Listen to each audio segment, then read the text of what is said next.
Okay, so welcome guys. This is the second part of class 6 science food chapter. So अगर आपने part 1 नहीं देखा है तो please first watch the part 1 and then come to it. So we were here ethical and sustainable consumption. So ethical considerations, as we have already mentioned, that we be very careful uh, with that harmful killing of animals for food sources, and sustainability is like opt for sustainably sourced animal products to reduce environmental impact. Okay, next example of meals with animal products, we have breakfast. So in breakfast we can have scrambled eggs, yogurt with honey, and a glass of milk. So these are all animal products. So lunch may we can have grilled chicken salad with cheese and fish tacos. Dinner we can have beef stew with vegetables and seafood pasta. Food from plants. Now, introduction to plant-based foods. Plants are a fundamental source of foods for humans and animals. They provide a wide range of nutrients essential for health. Types of plant-based foods. We have fruits. Fruits के examples में we can have apples, bananas, oranges, strawberries. Nutritional value rich in vitamins, especially vitamin C. Then we have fiber and antioxidants.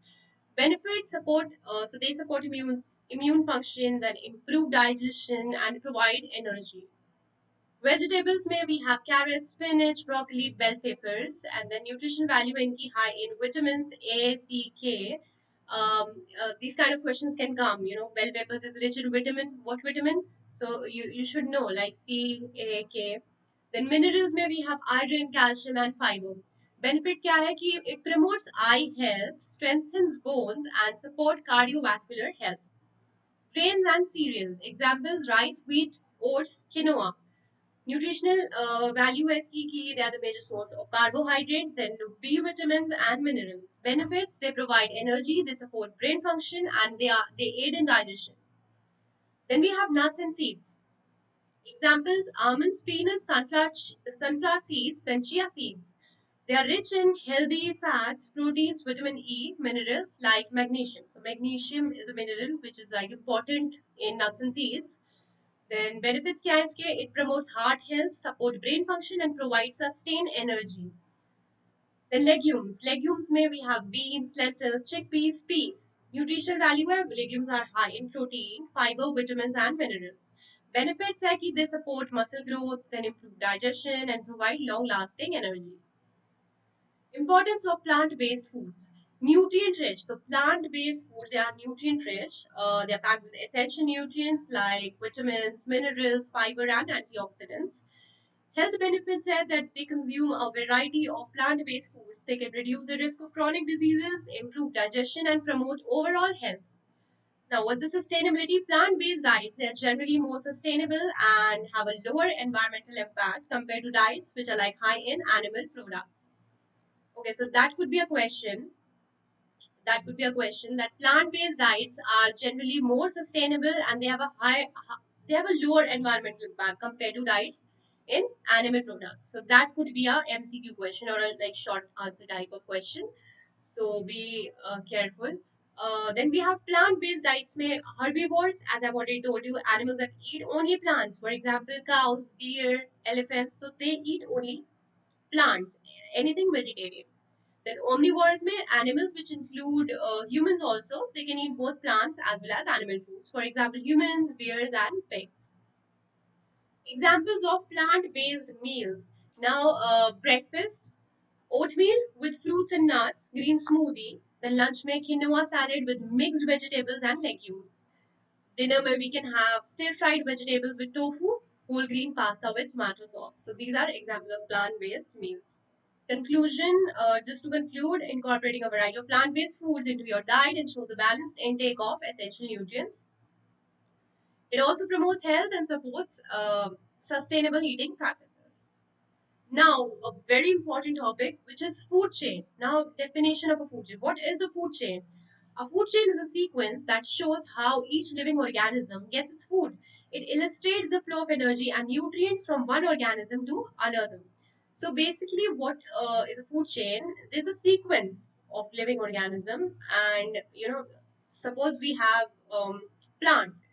Okay, so a plant is eaten by goat, and then a goat is consumed by um, lion. So basically, that's a food chain. Uh, there's a flow of energy and nutrients from one organism to another.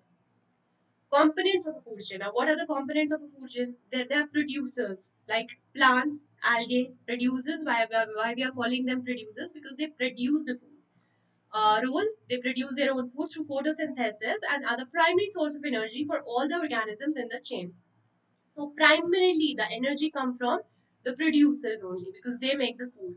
And then these producers, they are eaten by consumers, which are categorized as primary consumers, secondary consumers, as well as tertiary consumers. So primary consumers, also called herbivores. These are basically grass eating, and they eat producers like plants to obtain energy. Examples of herbivores are cows, rabbits, deer. And secondary consumers are also called carnivores. These are flesh-eating animals, and they eat. Their examples are lions, wolves, frogs.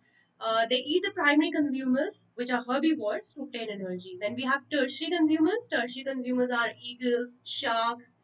They eat secondary consumers, and they are often top predators in the food chain. So that are the components. And then finally, we have this decomposers. Example, bacteria, fungi, then earthworms. So basically what they do, they break down dead plants and animals, returning nutrients to the soil, which are then used by producers. Okay. Then a simple food chain example. You can just see the food chain here. Grass, which is the producer. Then grass is eaten by grasshopper, which is a primary consumer. Primary consumer is eaten by a secondary consumer. In this case, it's a frog, and then a secondary consumer. This frog is eaten by snake, which is a tertiary consumer, and the top predator is eagle here. Okay. So this is a simple food chain and energy flow in a food chain. Now I'm going to be talking about how this energy flow happens in a food chain. First of all, energy from the sun. Okay, sun is the main source of energy on Earth. We all know that. So this sun is captured by plants through the process of photosynthesis. As we all know, plants make their own food with the help of sunlight, and they capture this sunlight and they prepare their food. This energy is transferred to consumers when they eat the plants or other animals. Okay, so when this producer, this is eaten by a consumer, then this energy is transferred. And then energy decreases as it moves up the food chain due to the energy used by each organism for life processes. There's a question here. Uh, does the energy decreases or increases while like flowing in a food chain? So energy decreases as it moves up the food chain because it is consumed. At every step, some energy is, getting used. So energy decreases. Then what is the importance of food chain? Ecological balance.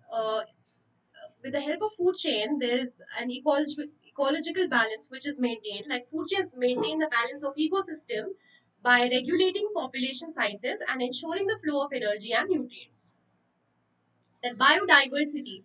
Diverse food chains contribute to biodiversity and the stability of ecosystems. So there are like a variety of food chains, and when they contribute together to the biodiversity, then human activities such as deforestation, then pollution, overfishing, they can disrupt food chains and they lead to ecological imbalances. So these are the importance of food chains. Okay, so there are different food chains, as I've already mentioned, like terrestrial food chain. As the name suggests, terrestrial, that means something on the land. Grass eating grasshopper, which is eaten by frog, then which is consumed by snake. Snake is eaten by hawk. So this is a terrestrial food chain. Every organism is on the land. Then aquatic food chain related to water, aquatic, aqua. Then water food chain where we have algae. Okay, phytoplankton is algae. These are basically most of them are like grown in water only. So they are eaten by small fish, and then larger fish consume small fish. Then seal consume the larger fish. Lastly, orca consume the seal. So you should be knowing the different types of food chain and their examples. Conclusion here is understanding food chain. It helps us appreciate the interdependence of organism and the importance of conserving natural habitats to maintain ecological balance. So food chain basically helps in interdependence, how organisms are interdependent on each other. Okay, so we are just ending this whole topic here, but before ending it, I'm going to be like discussing some important questions, which I'm calling review questions. What are the main sources of food? Plants and animals. Name three parts of a plant that are commonly eaten. Roots, for example, carrots. Leaves, for example, spinach. Fruits, for example, apples. So you should be knowing the different parts of a plant which are consumed and their examples. Then third question is, what is the role of producers in a food chain? Producers, for example, plants, they create their own food through photosynthesis and provide energy for the rest of the food chain. So you should know that the main importance here is producers are providing energy for the rest of the food chain. Then give an example of a simple food chain. If you are studying food chain, you should be knowing a simple, at least two, three examples of a good food chain. So they can give you a question related to give me a food chain up to three levels or four levels. So you can adjust it accordingly. Here, that's a basic one. You can learn it. Grass eaten by grasshopper. Then grasshopper is eaten by frog. Frog is eaten by snake. Snake is eaten by eagle. Why is it important to have a variety of foods in our diet? I've already told you to ensure a balanced intake of nutrients and maintain good health. Balanced nutrients are important. Just a specific nutrient consuming in a long term may not help you. So it's important to take variety of nutrients, and you can only get it through taking a variety of food in the diet. So these are some of the important questions that I just help you with. Now there could be like some activity which you all can perform. So create your own food chain. Students can draw or describe a simple food chain using examples of producers, consumers, and decomposers. So that's like a fun activity that you can like create yourself. So you can just draw it. And then food diary. Students can keep a food diary for a week, noting the different foods they eat and identifying their sources, plant or animal. Just maintain a food diary, and whatever you are eating, just write it down and name it or like classify it as plant or animal. Now, conclusion. Understanding the variety and sources of our food helps us to make informed choices of a balanced and healthy diet. Awareness of food chains and the roles of different organisms highlights the importance of conserving our natural ecosystem. Okay, so that was all. Thank you so much for watching the whole video. Um, I'm going to be like coming with a new chapter in my next video. So make sure you subscribe the channel and yeah, press the bell icon for notifications and like, share, comment. You can also ask different questions related to this topic in the comment section and we can discuss it later. So yeah, that was all.